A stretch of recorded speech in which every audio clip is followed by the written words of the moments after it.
Welcome back. We will be looking at a, a geometric interpretation of cross product. First of all, so recall that the length of the cross product of the vectors a and b is equal to the length of a times length of b times sine theta. Now remember, the a and b are in the 3 space, and the cross product is defined only for vectors in the 3 space. So this by looking at this equation here, notice that when theta is 0, sine 0 is 0. So when theta is 0, the length of the cross product of a and b would be 0.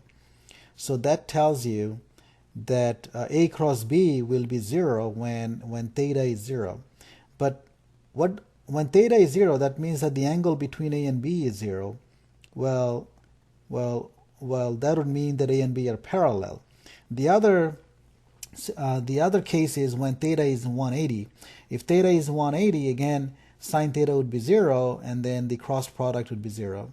But when theta is 0, it means that the angle between a and b are, when theta is 180, angle between a and b would be 180, which would mean that a and b are still parallel, but they have opposite directions.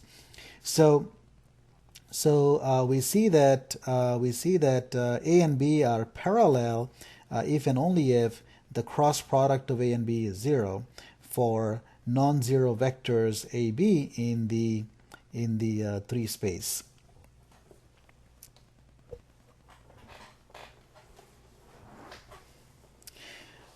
If I assume that a and b are parallel, I can easily show that the cross product have to be 0, because if a and b are parallel, then I know that a would be a multiple of b, and then I can use that fact to compute the cross product and show that it's got to be 0.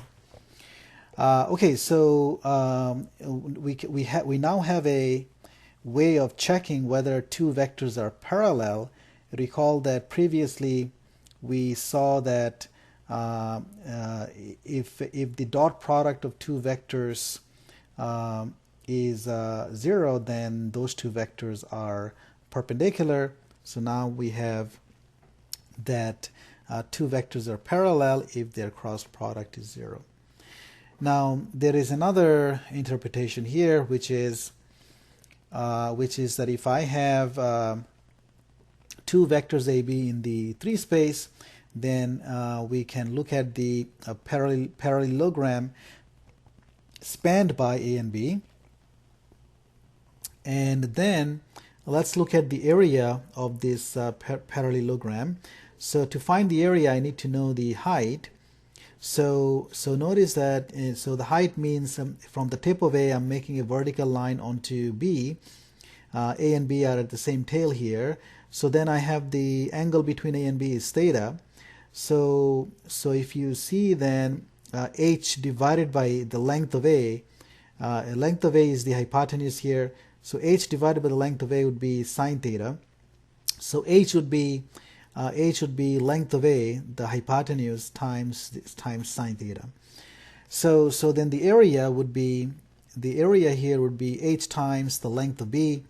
H is length of A times, so here is h, and so we multiply that with the length of B, then we get length of A, length of B sine theta, which is exactly the length of A cross B by property 8 of the cross product. So we see that the length of A cross B gives us the area of the parallelogram spanned by A and B. Okay, so I will stop this video here. In the next video, we will look at a few other topics involving the cross product.